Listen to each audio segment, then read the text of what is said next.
James Thomas, developer advocate, IBM Cloud. And most of the time I talk to developers about serverless and serverless cloud platforms, and I'm not going to be talking about any of that stuff today. What I'm going to talk about is this, right? Confessions of a Nervous Public Speaker, which is me. That's kind of rip-off of the title of a very popular book on public speaking, which is awesome, by Scott Birkin. And it's going to be about tips and tricks that I've learned over the years for managing your anxiety around public speaking. My journey from being super, super nervous to just being a little bit nervous as a public speaker. And the reason this talk came about is actually some kind of internal training that I got asked to do for some of the advocates a couple of months ago, where they were doing some training for new advocates, and a colleague of mine said, "Hey, James, you are an experienced advocate, which means you've survived more than about 18 months, right? So can you come and talk to them?" And my colleague asked me, it was about tips and tricks for being on stage. And so I was like, okay, that's fine. I started to think about the tips and tricks that I had.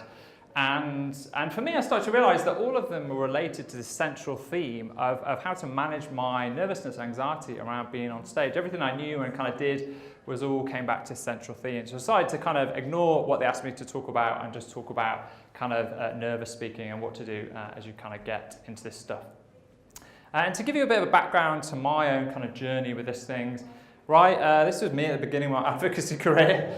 I used to find public speaking literally absolutely terrifying, right? I would be nervous weeks before just thinking about having to do this talk when I was at home kind of doing rehearsals. The night before, I wouldn't be getting any sleep. The day of the talk would be a wreck, and it was just an ordeal that I had to get through, right? I had to get through these things and able to do my job. And it wasn't a particularly good experience, especially when I started 4 or 5 years ago. And I can remember all of the bad experiences that kind of burned into my consciousness as the white heat of the audience just kind of look at you and you're stumbling around on stage. And I remember a particularly challenging experience where I'd gone to America, I'd flown to California to do this talk, so I was super jet lagged. The talk was at the end of the day, which for me is kind of not great for my kind of nervousness. When I got to the room to do my talk, it was quite a small room, and they kind of decided to cram it with chairs. So the audience was like all around me almost, right? There was nowhere to go. And I had a podium mic, I was kind of stopped there. And I decided in my innocence to do a very complex demo about IoT, where I was live coding everything. There's the internet, it was my phone, it was Bluetooth, so loads of stuff to go wrong. I had to live code it from scratch. And I just remember doing this, and when I started to talk and everyone kind of came in and it was quite busy in the room, people were like about 2 foot away. My kind of anxiety or my nervousness kind of kicked up, and it was like a freight train hitting me, right? And for the entire duration of the talk, it was just super challenging for me to kind of get through. And I remember during the talk, my brain just kept repeating this single message to me while I was doing it, which was just run away.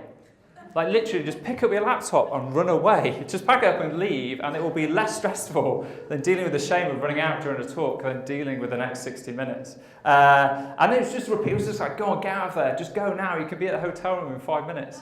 And I was like, no, I'm going to do the talk. So I did the talk. Actually, it was really good. People really liked it. I didn't forget anything. But I remember kind of going back to my hotel room at the end of that session. I was pretty exhausted from the anxiety. And I guess I really thought, how can I keep doing this? Why is this my job? I began to regret my life choices that had led me to being a developer. I was like, why is this my job? I have to keep doing this. It's ridiculous.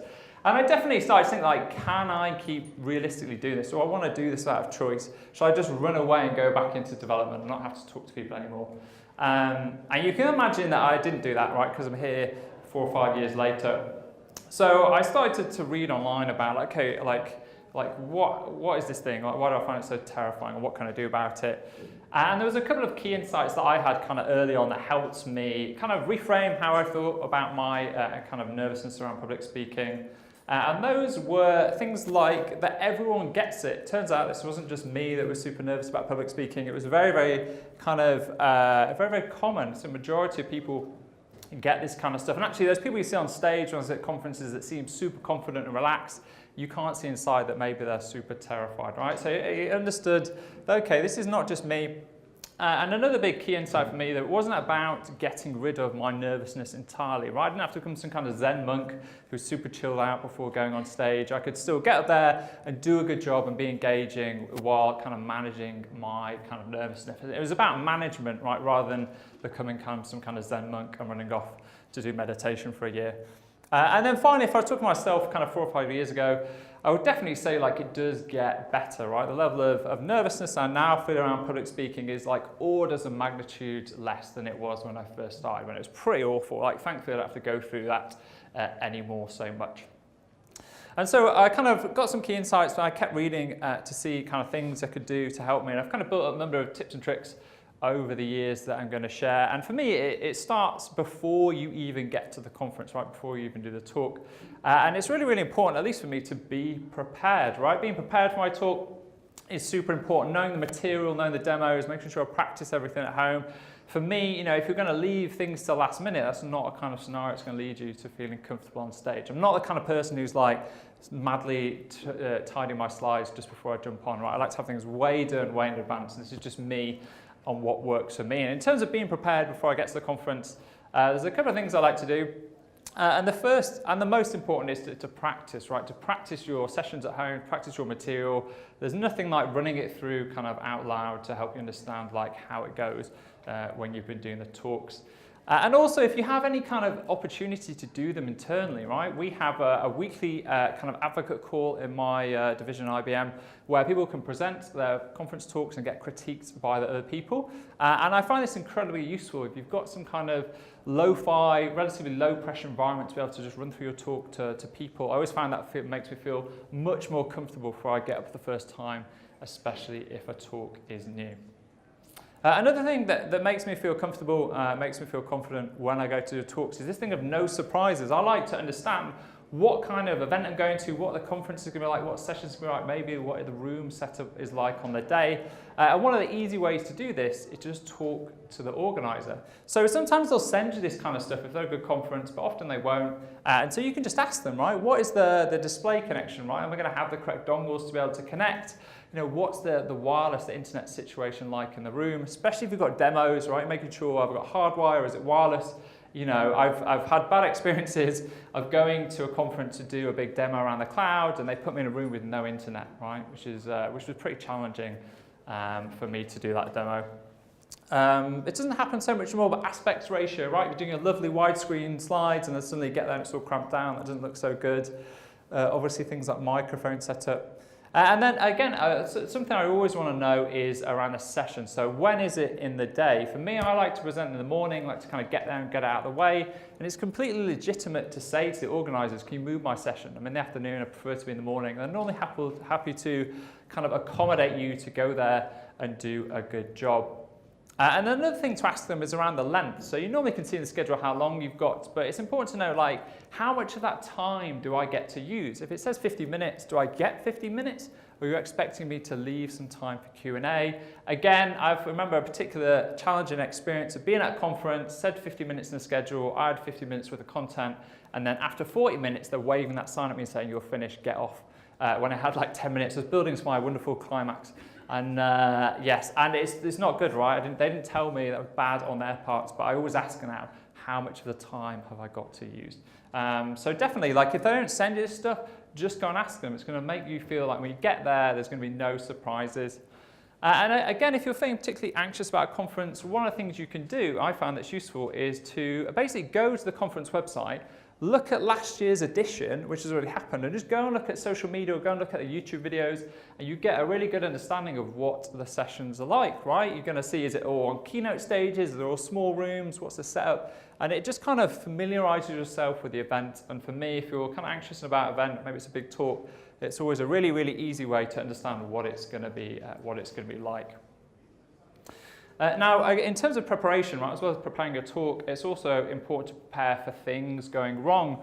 And so for me, with my material and my slides and my demos, I like to use the approach from climbing, where in climbing we talk about having 3 points of contact at the rock at all times, and I like to have 3 points of backup for my demo, my slides, my material, right? So for me, that is on my laptop, which is going to be with me when I'm traveling around. It's going to be hopefully on a removable USB that I carry in my backpack.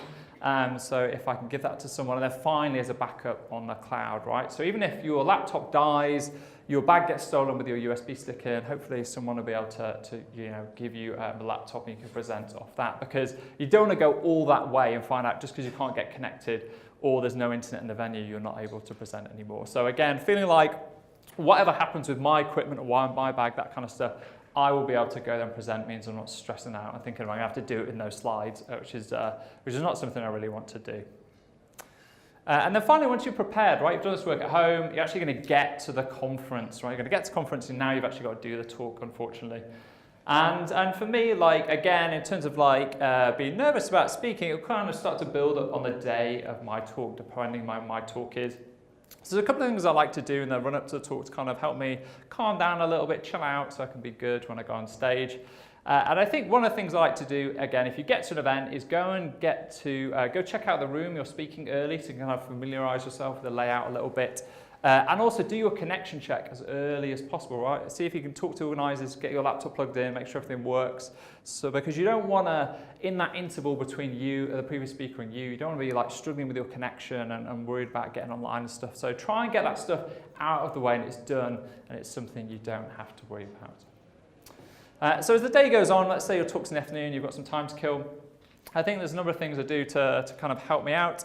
And the first thing is I found works really well is distraction, right? If you've got hours and hours to your talk, what I might do is go to the conference a little bit, go and do my thing, and then just basically get out there, go back to the hotel if that's possible, if that's close by, and just take a break, just take a mental break, do some work, kind of distract yourself. Don't sit there, especially if you don't know anyone, kind of stewing, being anxious about a talk, waiting to go on. So use distraction.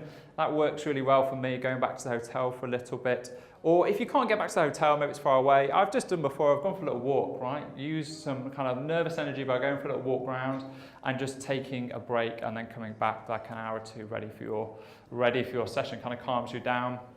And then for me personally, I like to get to if I'm speaking, I like to go to the session before my talk, so I'm just in the room and I'm available. And if you're having to sit there and watch someone and probably you're kind of stressing out a bit, there's something really easy you can do called mindfulness, right? Breathing exercises, which can help you kind of focusing on your breath. You can just start to calm your nervous system down, kind of break that link between your thoughts and making you nervous and the physical sensations. So you can go and read about this online. There's tons of apps for doing this kind of stuff. You don't have to cross your legs or close your eyes or anything like that. You can just kind of zone out, look into the distance a little bit and start focusing on your breathing, counting the breaths in and out. And when your thoughts come along, you just kind of acknowledge them and go back to your breathing. And there's lots of science, this does work, and it helps to kind of chill you out. You can do it anywhere you are. And then finally, the previous speaker is going to finish, right? And it's time for you to go on stage. And this kind of interval between, you have to kind of stand there and get mic'd up again is a time where you start to feel more anxious because you're about to start. And I don't know where I read this. I don't know where I found out about this trick. I've told it to other people and it works for them, so I'm going to share it with you today. That's one of the things that almost like magic for me when I'm kind of waiting to go on stage is just to essentially talk to someone, right? Talk to someone, whether it's the MC or it's like you can just harass someone in the front row and make them talk to you. And if you just have a friendly conversation, like it completely takes your mind off what you're about to do. And I think it kind of breaks that thing where rather than being stood in silence, looking at your shoes, getting super nervous, you're just kind of, it feels like it's a natural continuation of the conversation you're having when you've been talking to someone and then you go and say, hey, how's it going? It doesn't feel like such a jarring thing when now everyone's looking at you. So I found this works super well for me. And sometimes if I was feeling anxious, I wouldn't want to do this. I want to keep staring at my shoes. But just go and talk to someone. And then you've also got a friendly face in the audience, right? If you don't know anyone you can start to look at and will help you kind of feels like you've got a bit of a friendly audience. So yeah, try out. It works for me almost every time. And I've told it to the people and it says it works for them as well. And then you're going to have to do it, right? Here we go. Time for you to actually start doing the speaking and the demoing and all that kind of stuff. And this is probably for me, again, you're going to get a bit of an uptick in anxiety. And it's really important, those first 5 or 10 minutes when I get on stage, it's important to kind of ride through that and get through that. And you can start to hopefully calm down. And so for me, there's a number of things that I do. The first is that I find it really important to what I call start strong, right? If you can start your presentation well, you can relax, think people are having a good time, they're kind of engaged, and you start to kind of settle down. If you were struggling to get connected and you start late and then you fumble over the first couple of slides, it's just going to make you start to be super self-critical and anxious and kind of doubt what you're doing and want to get off stage and run away. So, important in terms of starting strong, for me, that means that really knowing the start of my presentation, right? And that means if I was particularly nervous about talk, it might have been wrote those first couple of minutes so I can just kind of reel them off and concentrate on my symptoms and not really be thinking about the content so much. So really making sure that you know the start, you know how you're going to introduce yourself and that kind of stuff will help you start strong and then hopefully you can settle down relatively quickly. And then another thing I kind of realized is when you're watching, when you're watching speakers, I never think anyone is nervous, except when I know I'm speaking that I feel internally nervous, is that people don't know your inner state. They can't see into you, right? It's only if you show them or you tell them about your nerves that they can kind of realize this. So for me, that means thinking about how that nervous energy manifests itself in your body and really focusing consciously on managing those symptoms during the first start of your talk. So, maybe that you speak fast, you kind of speed up, that's a natural thing, and making a conscious effort to like slow down, take some breaths, take some breaks, or maybe, you fidget with your hands and thinking about where they are. And it helps me to think that then people don't see that I'm nervous, don't perceive it, and it helps me to feel more comfortable, they feel more comfortable, and you kind of chill out. And then finally, when I'm kind of doing a talk, I find this concept of finding the nodders really important. Does anyone know what I'm talking about? Right? Yeah, that guy's like, yes, right, all right. So when you're doing a talk, you're kind of looking out across the audience and you'll see something like this, right? And a good tip they always give you is to find a person in each quarter of the room and just kind of go, look at them for a bit, look at them. It looks like you're looking at everyone, and you want to find the people, like this dude in the front row, he's having a great time at my talk. And this guy in the back, he looks like he's having a good face. This not so much. This lady's looking at a phone. Get out. And then my trick is, find those people who are naturally enthusiastic, right? Find that they sound like they're having a good time. They're not just looking at Twitter or there's people that think, some people would like to express that they fundamentally disagree with the premise of your talk throughout it. Don't look at those people. Look at the nice people. And again, if you just look at those people, it'll just kind of chill you out. You'll just think, they're having a good time. They're doing a good job. Nothing to worry about. So find the nodders in the audience, and conversely, if you're in an audience, be the nodder, right? I do make a conscious effort when I'm in talks to be enthusiastic and look at the speaker and show that I'm appreciating it, even if I don't like the content, not having a good time. They've done the work, they're getting up there. It's kind of scary, right? Be the nodder in the audience, right? I think that's really important. So you've got to this point, right? We started strong, things are going well, you're prepared. Now he's like shaking his head. I'm not going to look at you anymore. You're on my naughty list, right? I was thinking, what have I done? Is my flies out? Jeez. Where was I? So you started strong, you found the nodders, all this kind of stuff. And then you think you're kind of plain sailing, demo time, right? This is where things can go super wrong. And this can be like all kinds of stuff, right? It can be that the internet suddenly stops working, you forget the commands if you're live coding. It's amazing how hard it is to type when you're live coding whilst people are watching you. You're like, if maybe your particular platform has production issues, this never happens with IBM Cloud. I don't know why. The IBMers should not be laughing at this point. So all this kind of stuff, right? And there's always a bit for me when I press the enter key, and I'm kind of like praying internally, like, please work, and then it does, and it's okay.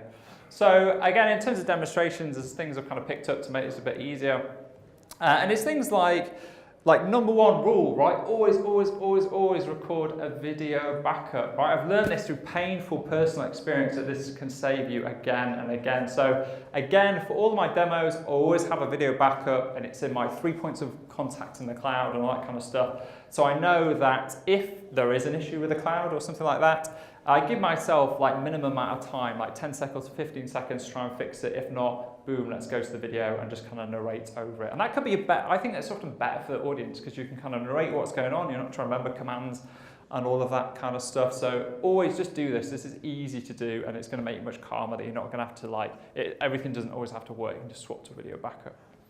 And then, in terms of the demos, right, I talked about at the start, it's kind of challenging experience I had where I had this crazy live coding IoT thing with like Bluetooth and the internet. And I thought in the beginning when I was kind of demoing to developers, I had to show them like all the nuts and bolts, all the crannies, make it as realistic as possible, production environments. And my thinking on this has kind of shifted somewhat that for me now, if I do demos in my talks, it's about what I call minimum viable demo, right? It's about stripping out as many moving parts as possible to really just emphasize a point or highlight a particular thing or show off something in your platform or your product. It's not about doing a super realistic example with all the nooks and crannies and installing tools and the CLI and that kind of stuff, right? Have all that stuff set up and just focus on minimum viable demo, right? They can read all that stuff online later. And that comes about by just minimizing moving parts, right? I try not to live code anymore, I just copy and paste, because people, they're not there to see live code, they're there to see something about your talk. So I kind of try and strip out anything that can go wrong, because it essentially will go wrong. So if the demo finishes, right, hopefully the demo's gone well and you think this is it, I'm home and dry, I'm just gonna cruise out and then people are gonna clap and I can go and claps. And then you get to the end of the talk and people start clapping and the organisers spring on you that it's time for Q&A. And you're like, oh no, not Q&A. I thought I'd survived. And talking to other speakers, I know there's lots of people out there that just don't like Q&A. They think, and I think generally it's because they think they're going to get caught out. People are going to ask them questions and they're supposed to be this knowledgeable expert on stage and then they're going to be like, I don't know. And it's not going to make them look good. So, in terms of Q&A, some of the things that are speaking to the people I think can be helpful to make this a bit less stressful. And the first thing I would say is that, just say no, kids. Just say no. You're the speaker. You've gone all the way to do this hard work. If you don't want to do Q&A, just say, look, I'm going to use all the time for my presentation. I'm not really comfortable. People can come and talk to me afterwards, right? Personally, I don't like Q&A anyway. At most tech conferences, I don't think it's used particularly well. So I try to get out of it. Just say, look, I prefer to have a one-on-one conversation, so let's do that. I know other people use this, so just say no, kids. You don't have to do it. But if they do force you to do it, or you do want to do it, or you want to be on a panel, you're probably worried about dealing with difficult questions. And there's a couple of techniques that I've used and people use to manage this stuff. And the first is that it's okay to say, as Christiana said, I don't know. You don't have to be the oracle who knows everything about your thing, right? So if someone asks you a question, a legitimate question, that you don't know, say, hey, that's a good question. I don't actually know that. I can find out for you afterwards, or I'd love to follow up and find out, but I don't know. And I think by understanding that it's okay to say, I don't know, there's a less risk of thinking, well, I have to know everything. What if they ask me something? And it kind of chills you out a little bit. And then we go on to the questions that are a bit more maybe inappropriate or necessary or slightly nasty. I think there's a couple of things you can do. And the first is to use what I call the politician's approach, where you get asked a question you think is slightly offhand, and you say, oh, that's a good question. What I think you mean to say was, and you kind of bridge over to something you do want to be able to talk about. You kind of find a way to deflect or bridge. It's interesting. I was thinking about this the other day, and you kind of go off on a tangent. I wouldn't use this for normal questions, you just answer them. But I think, again, this is dealing with kind of difficult, unnecessary questions that maybe they're just trying to trip you up. Just kind of push back at them. And then finally, if you do get asked something, I've had this, that is completely either inappropriate or just outside of your realm of control, or is trying to trip you up and make you look bad, you're worried about being on Twitter, just be very forthright. Say, hey, I'm not here to talk about that, so I'm not going to answer that. Let's move on to the next question. Just be super forthright and just kind of own it, because don't try and get locked into saying, well, that's what my company, I'm not sure what I'm supposed to, just get out, right? Don't, because you don't want to end up on Twitter, as Christiana has said. So hopefully if you can get through all that, right, now you can relax, right? You've done the preparation, you've got to the conference, you've chilled out, you've done the talk, you've done the demo, you've done the Q&A, and then hopefully people are just going to clap at you and you can kind of have the rush, the post-presenter rush that you get if you're super nervous. And then there's loads of stuff that I learned, but it took me a long time to kind of get here.